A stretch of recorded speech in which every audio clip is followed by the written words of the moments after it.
What's up, guys? My name is Khan and we're back today in Scrap Mechanic, and we're back with a build that I've always wanted to do for a long time, but it's just not really possible in Scrap Mechanic. At least it wasn't until we came across scripted mods, and that is to make a gondola. Instead of using cables like a traditional gondola, this gondola doesn't use any cables at all. It just uses a few mods to kind of float between different tower positions on the map. So I've always wanted to try and make a gondola in Scrap Mechanic that could, use a chain system to go up and down a mountain, like kind of like a chairlift, I guess. And I thought that would be really, really cool, except, it's really just not possible. The amount of links you need in the chain to make it all the way up a mountain, it'll just absolutely destroy the game. And it's just, I don't see any time that we'll be able to do that. And so I thought, what if we had a gondola where the cable was invisible, so to speak, and the gondola just sort of moved between the two positions. So this gondola does use a couple of mods. It uses Mini's mod pack, which allows us to have the anti-gravity block and the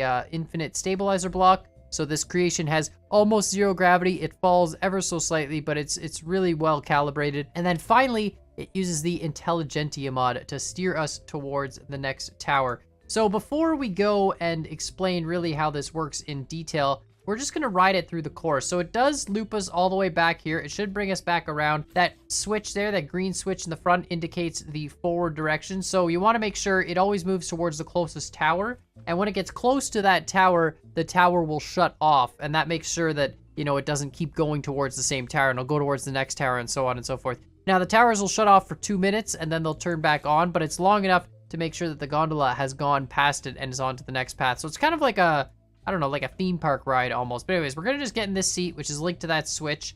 The rest of the seats don't do anything. I think it is stable enough that we can walk around in it while it's moving. But we'll just get it going here. So we'll just, oh, that's right, I forgot. So you can see it's trying to move towards us. It's trying to aim down. We just have to go up to this yellow block, which is the AI block. Press E there once, and that adds us to the exception list. I know a lot of people are asking, how do you make sure the turrets don't shoot at you? You just do that right there. You go up to the AI block, you press E, and it adds it to the exception list. So you can see the gondola has its own player indicators so that it makes the towers think it's a player. But really simply, we should get going here. So here we go. We've got the thrusters, and we're moving up, and hopefully this works. Might look a little bit weird. I'll explain how it all works later. It's there you can see it got close enough to the tower, so now it's starting to go towards the next tower, which is right up there. We can see that. So we'll just go towards this next tower. Now it tries to always go below the tower. That's sort of the intent of it. There's an AI block, a player indicator on each of these towers, and this particular AI is trying to make sure that it always goes kind of below each tower, just ever so slightly. It took a little bit of tuning. It's a little bit to do with the way that the gravity block works and the weight and stuff, so it's really, really cool. And of course, if the gravity block gets an update, then it probably won't work anymore. And then of course, the gondola itself stays stable because it's got one of the Mini's scripted stabilizers, so as soon as it goes off course, the gondola stays stable. The top part rotates with the Intelligentsia mod. That tower always sketches me out, but it seems to work pretty consistently. And you can see now when we have to go down, it's tilting the gondola down, so it doesn't really move directly between the two towers. It kind of has a little bit of, momentum. It slides around a little bit, but it goes a little bit past it, basically. So when you're building your course and you're laying out all your towers, you have to kind of keep this in mind, and it takes a little bit to sort of lay out the towers. Again, it's more like a theme park ride than an actual useful transport. But, I mean, you could, in theory, put, one tower on one side of the map, one tower on the other, and as long as you have a clear line of sight between them, you could have the gondola just go back and forth. There's no sensors on it. There's nothing to have it indicate that, collisions or anything like that. It just goes towards the next tower. So you can see the next tower straight up there across this ravine. It's really awesome, though. It does feel kind of like a gondola. I mean, it's a bit silly. You'll notice the one thruster is pulsing. There's a reason for that. Basically, the way the gondola works is that when it's going forward, as long as it's not turning, it uses both thrusters. And if it's turning, it only uses the one thruster. And that kind of makes it turn a little bit slower, so it doesn't go really, really wide on the corners. So you'll see we're going to go way down now. We're going to get close to that tower. Sometimes you can see when it gets close to the tower, at the very last second, it kind of turns a little bit. And, I really should avoid that and have the intelligence, the AI, turn off when it's within a certain distance of the tower.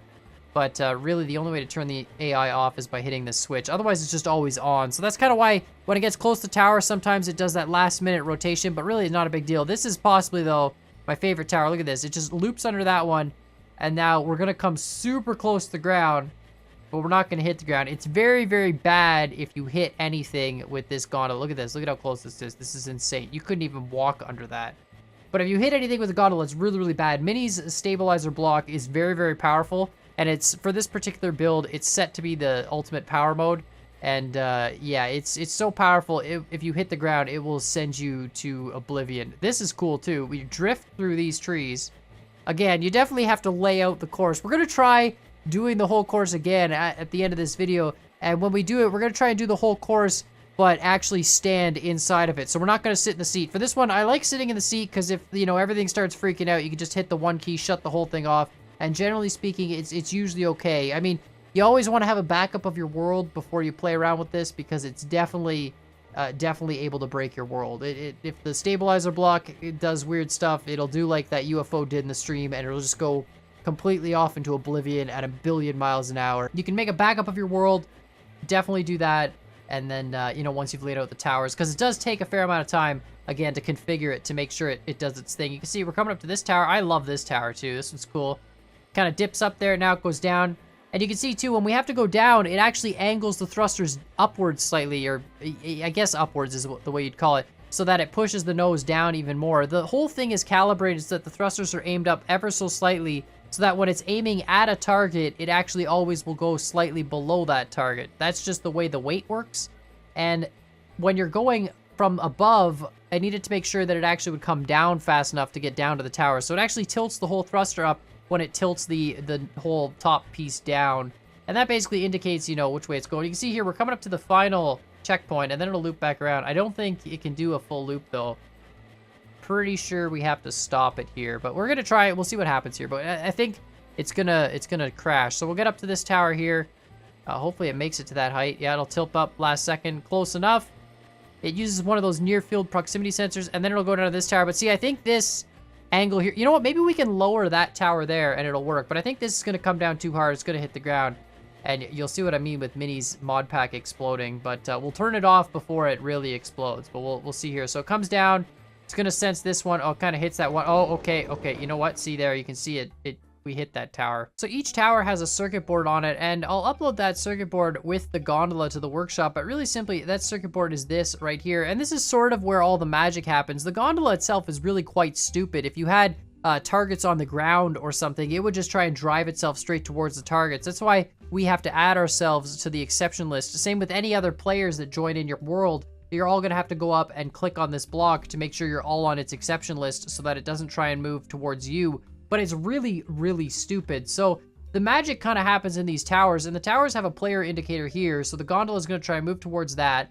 But you can turn the player indicators off, which is a really cool sort of feature. So if any of those player indicators on the top of the gondola there come within 16 blocks of this sensor here, it shuts off this player sensor using a memory bit here. And then, of course, it shuts it off for a total of 1 minute plus the 1 minute, so 2 minutes total. It basically is double this timer time. And that way, the gondola doesn't keep trying to go towards the same tower. When it comes close to the tower, that tower shuts off. It starts going towards the next tower. So you got to make sure when you lay out your course that you have your towers far enough spaced apart and sort of in the right spot so that, for example, this tower feeds to that tower and that tower feeds to that tower. Like that tower is the next closest one, not this one. Of course, the gondola does have a little bit of momentum, but that's basically how it works. Now, the gondola itself is very, very simple. So there's a few things going on here.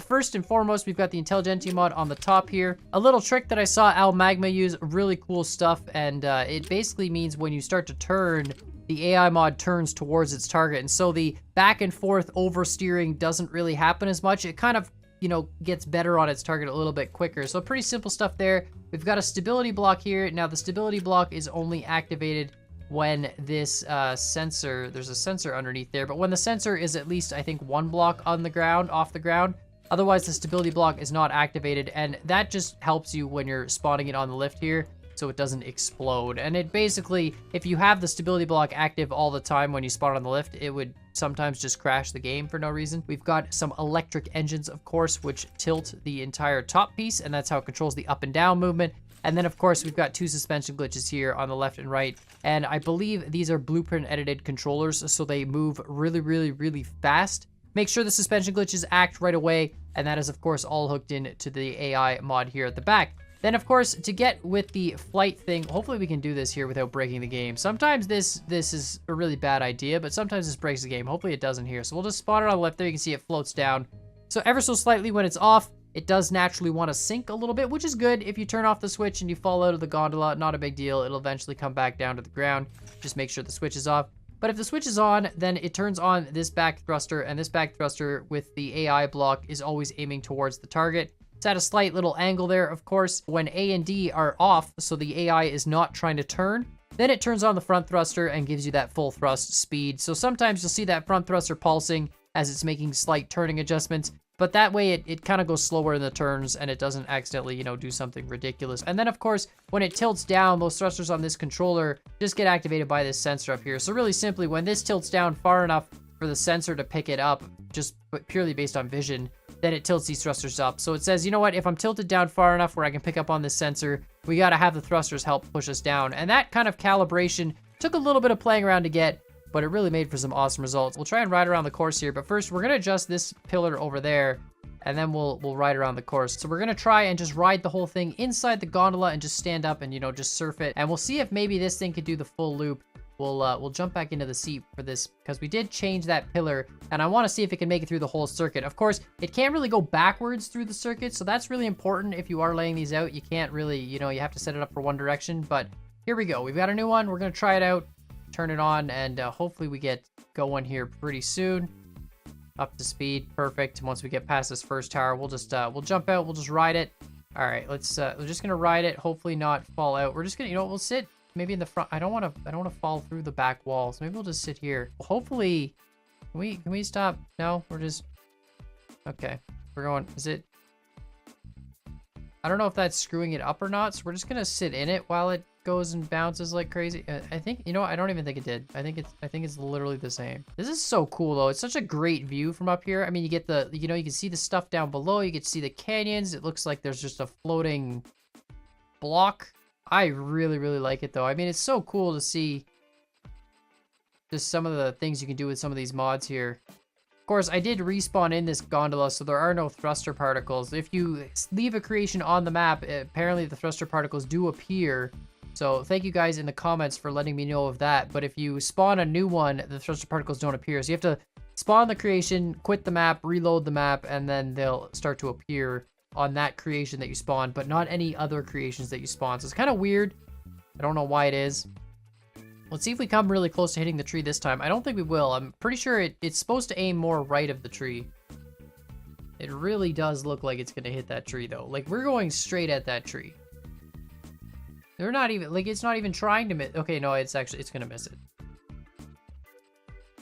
Jeez, that's close. Very eerily quiet when you're riding in this transport with such a cool drop. Oh, God. Oh, God. It started sliding us to the one side there. Okay. It is really, really weird, though, to ride this transport with no thruster sounds. It's very quiet. It's I don't know. You could have your buddies in here. We should really put some railings in here. Maybe when you turn it on, it deploys railings down. That would have been a smart idea. Instead, oh, we're surfing. Oh, God, don't fall out. Please, please. Oh, God, this is so hard to do. It's like bouncing around. It's not even, okay. There we go. Apparently this isn't low enough to the ground to jump out and get back in. It looks like it. We're moving also a lot faster than I thought. Definitely feels slower, but it's actually moving at quite a speed. This is just a silly idea. Okay, drift this corner. This is like the best. Look at this. Turns the whole thing. Oh, are we gonna hit the tree? Don't hit the tree. Thank God. Awesome. All right, and then this one, of course, with the random support pillar mounted to the tree. Perfect. And then we're gonna turn. Hit that other support pillar mounted to the mountain. And then hopefully we'll you know what, we'll jump back into the seat after we go through that dip there. I like that dip too, because if the terrain didn't dip down, you would actually hit the ground. It's so cool. It's really fun. I mean, obviously you could adjust this. You could use, let's say, like the stop block, so that when you do go through a run, when it gets to like a turn, it stops and then it moves to the, like it turns and faces the next one, and then it moves and then it stops and then turns. You could do it like that, for example. And you could use the stop block in Mini's mod pack to do that if you really wanted to. But I really like the way the fluid, like the continuous movement, feels kind of fluid. Of course, there's no real automatic stations in this. That would be sort of the next thing, to have stations that would, you know, stop the transport, wait, load it up, and then go back and continue. Can we Okay, we're bouncing a lot here. Okay, did we get that one? We did. Oh, look at how close this is going to be to hitting the ground. Don't hit the ground. Oh, so cool. Okay, are we going to... Now, the question is, of course, are we going to... You know, we're just going to... Are we going to risk it? Are we going to risk it that we're going to... I don't think we're going to clear that rock. I don't... Like, do we... I think we have to get in the seat. I think... No way we're going to clear that rock. Oh, boy. Oh, boy. You know what? It's fine. It's fine. See, so you can see what I'm saying. We have to definitely trigger the gondola differently. So, of course, this isn't going to work for a full loop, and now it's not having a... There we go. It got there. It got there eventually. Of course, let me know what you think of this build in the comments down below. I will upload it to the workshop with the gondola tower circuit board, so you can check it out and make your own course if you want to do that. It's really, really cool. I think the concept is really neat to make other types of transport vehicles. Definitely could use this same kind of concept to make land-based transport vehicles, not ones that are floating through the air. It would be a lot easier. Of course, I just turned off the AI block there. You can see we'll just float aimlessly until eventually we hit the ground. But let me know what you think in the comments down below, and while you're at it, hit that like button, hit that subscribe button. And as always, I hope you guys enjoyed this video, and we'll see y'all next time.